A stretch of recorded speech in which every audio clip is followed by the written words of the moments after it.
Hey everyone, welcome back to the show. Today is actually just a bonus episode. It's just me and you talking. Well, I guess it's just me talking, you guys listening. I don't have a script for this. It's just our 100th episode week, and I wanted to kind of talk about the things I've learned, the things I've experienced since starting this episode, or starting this show in 2023, recording it in 2023, releasing it in 2024. First and foremost, I cannot do this episode without thanking a few people specifically by name, because without them and their roles that they have played over the last couple of years, that this show would not be existing, let alone be reaching its 100th episode. First and foremost, I want to thank my family, us Lovells, for believing me and supporting in me. My injury was a very difficult experience, very dark experience. And they stood by me through it all. They have continued to stand by me through it all. And when I decided I wanted to do this, they were supportive. They were curious. I mean, podcasts were a big undertaking, and they were wondering how I would be able to fit it in, but they supported me through it.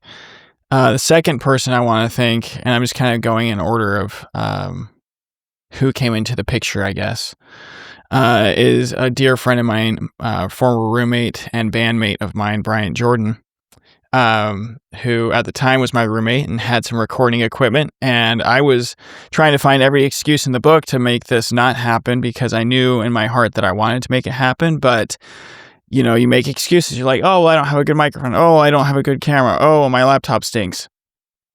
But then I realized, oh, my buddy Bryant, my roommate, has a microphone that I could use. Oh, he also has a camera, and he allowed me to use his equipment when we first got started. And in fact, if I'm remembering correctly, that comes from my my third person that I want to thank. And that is my dear friend, Daniel Baldwin, who is also a former bandmate of mine. I remember him coming to my room to essentially teach me how to use technology. And he's just like, if you want someone to do your audio for you, I'd be happy to do it. And I was dumbfounded. First of all, I didn't even know you needed to do audio. Well, I guess I did, but I didn't know how much went into it. And so I naively was just like, yeah, if you want to do that, that'd be great. I mean, I really can't pay you anything, but he was just so willing and so supportive. Again, he was a dear friend of mine already at the time, who saw that I had been struggling and that I had this thing that I wanted to do to serve, I guess, this community of injured musicians. And he was so on board with it and so supportive of it, and has been with me along every step of the way as an audio engineer, as a consultant. Basically, I'll just text him like any question I have about editing, about any of these types of things. And he just helps me he walks me through any sort of thing. I have learned so much because of him. In fact, it's been because of this podcast and because of these types of experiences with him that I've been able to actually get jobs and things like that, as I've been working through my recovery and not able to do what I originally set out to do, as being a trumpet player and trumpet educator. So Daniel Baldwin and Bryant Jordan, guys, I thank you guys so much. And I just wanted to do that publicly. The next person that I want to talk about is my sister, Dana Lovell, who is a very, very, very gifted artist and teacher. She's currently teaching art to junior high students. Again, just part of my family, who's been part of my support system forever. But also, she helped me when I had zero artistic talent for like flyers, for YouTube thumbnails, for any sort of design aspect of it. She helped me to by either helping me create something or by creating it. And just, I could not thank her enough for always being willing to support me in that way. And then she'll also be like texting me saying, hey, I have this idea. What if we try doing this for your social media or for your following? And that type of support is just very meaningful to me.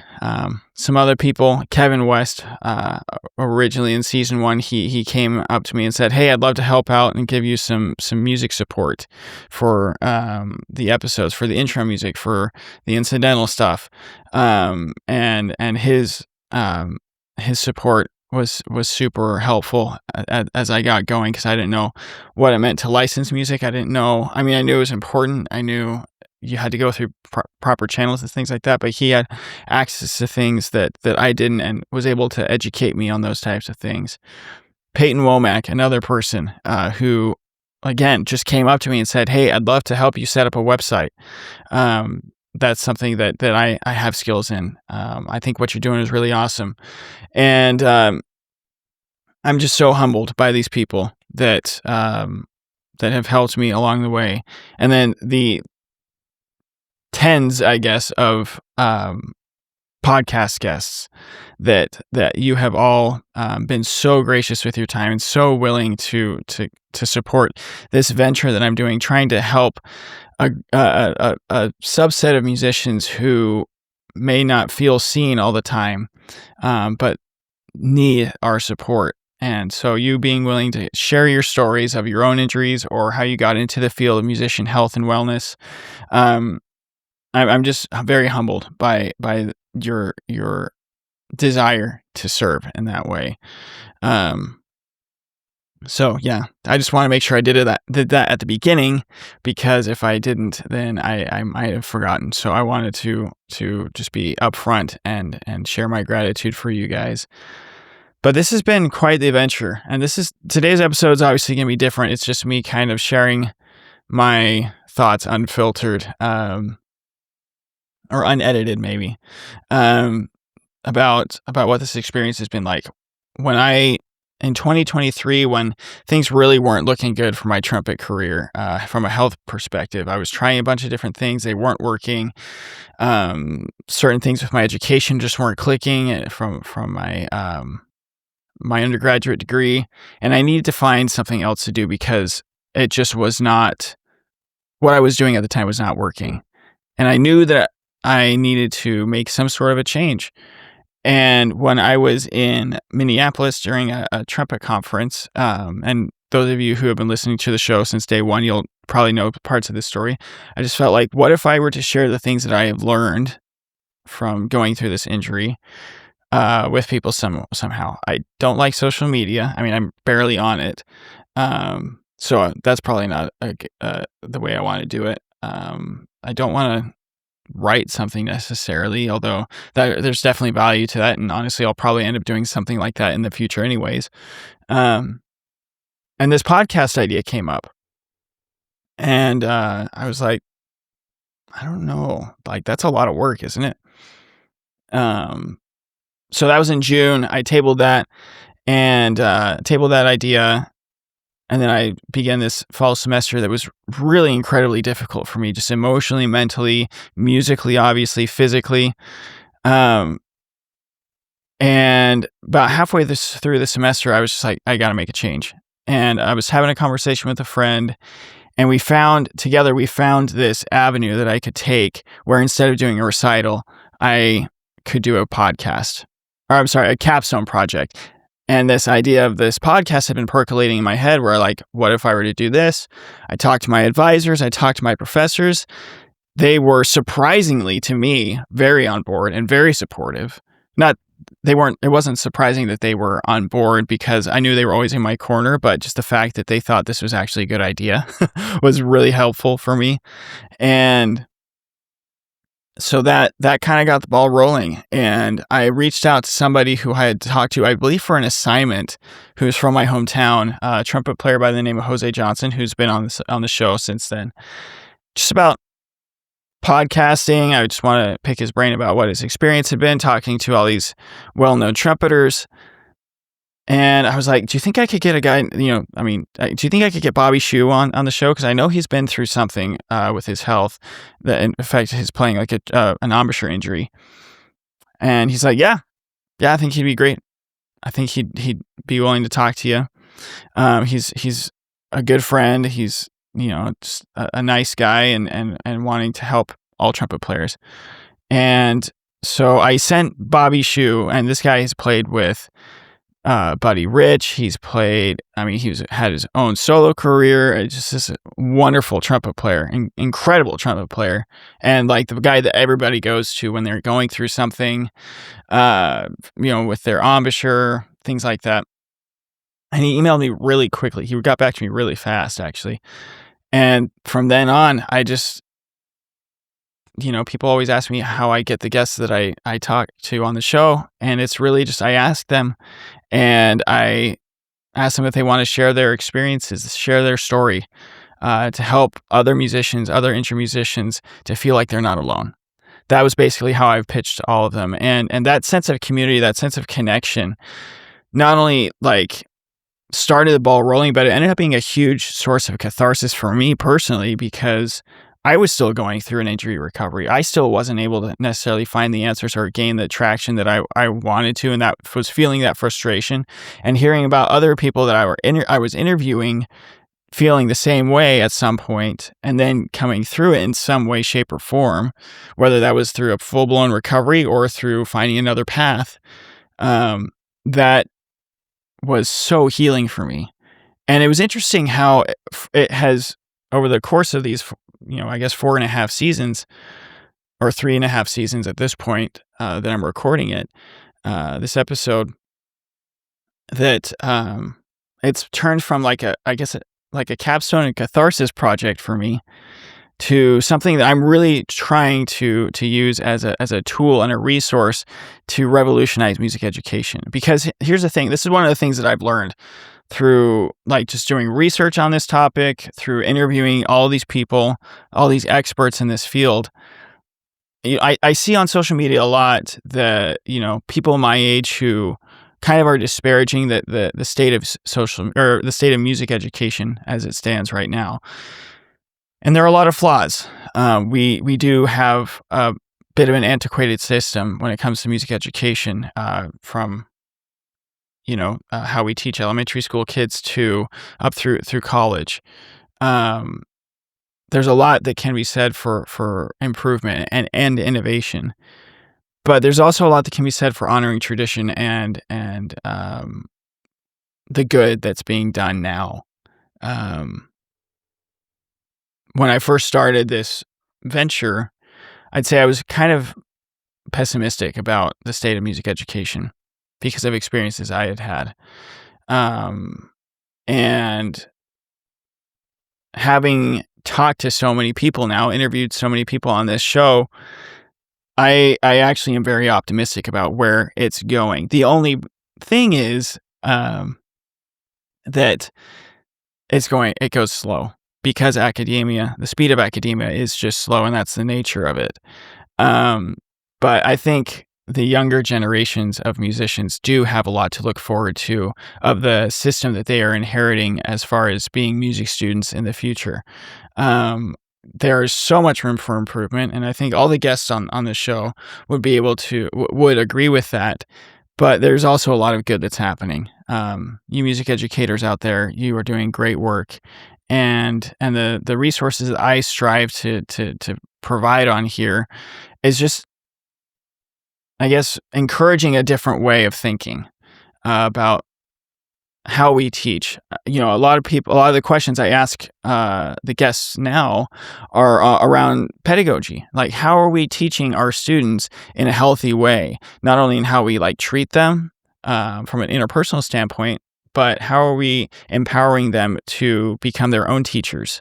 How are we empowering them to make sure that they are actually understanding what we're trying to teach them in a healthy way? How are we helping them to have a healthy paradigm around what does it mean to be a musician? What does it mean to set goals and achieve goals as a musician, and things like that? Because one of the goals that I had going into this this podcast venture, was that I wanted to bring the principles that I was seeing in athletics, in business, in the military, about leadership, about education, about personal development, that we could bring those as mainstays and as pillars, and make them become pillars of music education, as they seem to be pillars in these other fields. Because this is something that I'm learning in my sports psychology master's program, which I love sharing on here. It's kind of like a video journal for me of sorts, in that sense. But those things that make those different performances, whether it's athletics or business or military or whatever, that make those succeed, are the same things that can help make musicians succeed personally and collectively, and then also doing it in a healthy way. So that's just another thing that I've learned over the course of doing this show. This show's provided me a path forward. When I graduated with my undergrad, I was not really sure how I was going to move forward. I mean, I graduated, this capstone project had become something that I was doing probably between 20 and 25 hours a week. So it was like a part-time job, and it still is, honestly, but it's provided me with options as far as opening the doors of possibilities for me personally in my professional life. The other thing that's just been so humbling for me is hearing from all of you guys out there in podcast land of how this show has impacted you. As we're recording, this show has been viewed thousands of times by people all over the world, by over 50 people in over 50 countries. I'm from rural Pennsylvania. I never thought that I was going to reach that many people in my life, but this has given me the opportunity to do so. And I say that fully understanding that we have a lot of room to grow as a show. One of the things that I am really looking forward to is seeing how we can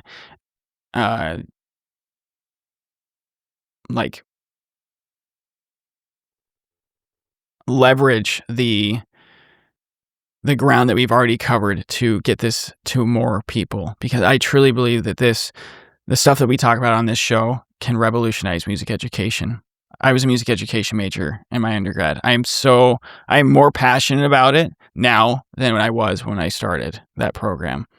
And I believe that the conversations that we have on this show can be catalysts for change in that regard. And to that point, like this show has pushed me to be educated, because one of the things that I was reticent about when I first started was I didn't want to become a content creator, because I felt like content creators, they have to put on like a mask of someone that they aren't, right? Or like you look at these thumbnails and like on YouTube, and their purpose is to catch your attention and to grab it and to hook you in, and that just didn't feel like it was aligned with my personality.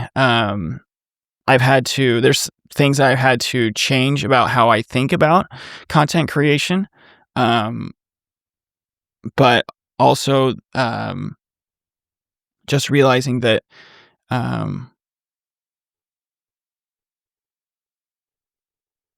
that I didn't have to give up who I was, to get the message across that I wanted to get across. So those are some of my thoughts on this milestone. I'd love to hear from you guys about how this show has impacted you. We're far from where I would like to be as far as the reach of this of this show, and so I would ask you guys to just share this with as many people as you can, because I fully believe in the message that we are sharing here. And the last thing I'll just say that I think is one of the biggest lessons I've learned through doing this show is that, well, first of all, to trust the process. I think I joke with my friends and family about this, that I couldn't have picked a more generic bumper sticker phrase for a podcast about musician injury. But it really has become a reminder for me when I'm editing episodes, or when I'm trying to get a hold of guests, or when I'm trying to figure out how in the world I'm going to make this fit within my busy schedule.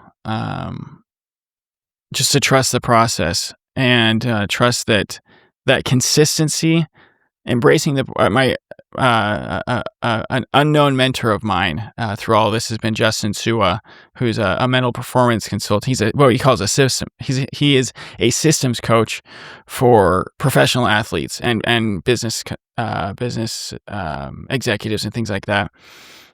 Which, mental performance type of thing. And he always says that the people who embrace the boredom of consistency are going to perform better than those who may have like just natural talent, or something that is like a flash in the pan type of a thing. And learning to trust that if I just keep showing up, and not to say that I won't always, like, I won't need to make adjustments at times, but just keep showing up and putting in the effort, and focusing on serving, like that will be that will grow in the future. That will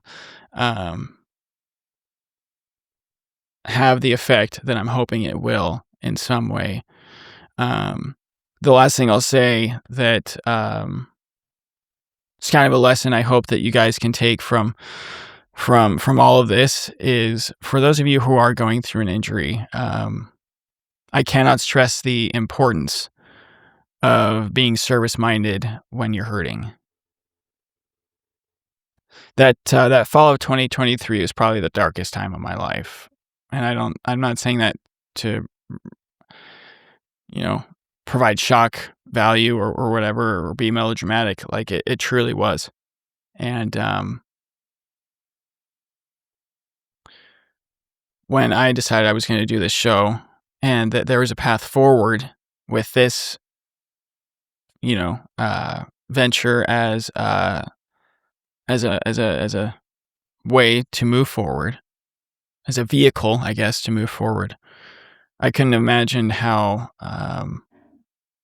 much it was going to affect me emotionally, and in a good way.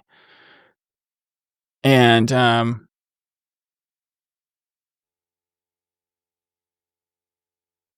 if you are going through an injury and you're feeling that kind of, I guess, darkness, if you want to call it that, or just that lack of purpose, first of all, I know what that feels like. The guests on this show know what that feels like. But find a way to serve, find a way to contribute. That is one of our basic human needs, is to find a way to contribute, is contributing in some way, is the feeling that we are needed by someone.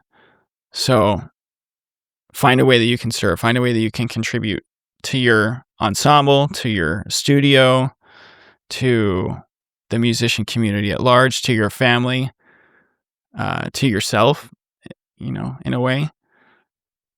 Because this has totally been a healing experience for me. It's provided a whole new set of challenges, that some of which are less stressful than others, but for me, like, I cannot express how much I am grateful for all that the Musician Unchained and Trust the Process has given me.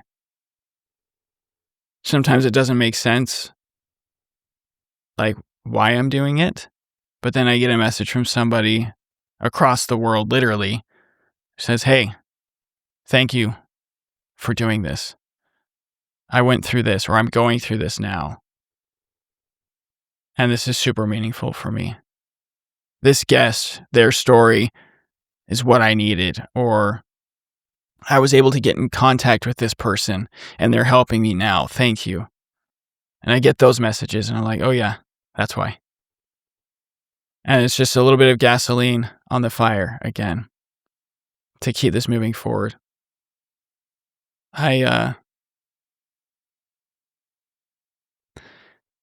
This show has provided, it's helped me be a resource for people. in ways that I didn't anticipate when I started. I didn't get into this because I wanted to be a resource for people. I got into this because I needed resources and support. And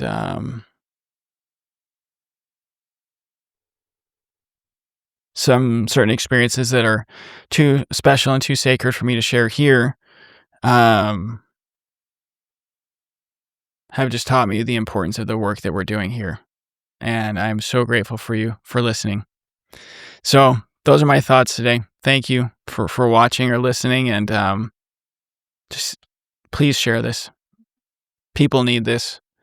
People need to know that they're not alone going through their injury. The research shows that 4 out of 5 musicians are going to go through an injury. And I believe that we can prevent a lot of those, but also those that we aren't able to, that they can get the support that they need through resources like this show. So share it with them. Join us on the newsletter at the website, musicianunchained.com. And until next time, keep on keeping on. Hey, thanks for tuning into this episode of Trust the Process, the official podcast of Musician Unchained, the newest coaching program dedicated to helping musicians navigate and overcome injury. But before you go, I have a few quick ways you can stay connected and support our growing community. If you found value in today's episode, consider making a donation to support our mission of empowering musicians worldwide. Every contribution helps us create more content and resources for you, so visit link number 2 below to support the mission. If you decide to donate, I'll send you my newest resource, the Injured Musician Toolkit, which is an ebook designed to give you tools to help you get through your injury. Subscribe to our newsletter to get exclusive insights, tips, sneak previews of episodes, and announcements straight to your inbox. Act now and I will send you a free gift. So sign up at www.musicianunchained.com/newsletter. And if you or someone you know would like to go deeper with me in the topics of injury and mindset, head over back to musicianunchained.com and check out the Let's Hang tab. As always, I want to thank Daniel Baldwin, my audio engineer, and my sister Dana Lovell for her help with the promotional materials. There is no podcast without them. But before I go, I want to tell you how much I deeply appreciate your time and support. You are not alone on this journey. There are musicians and educators out there who need this resource, and we need to get it to them.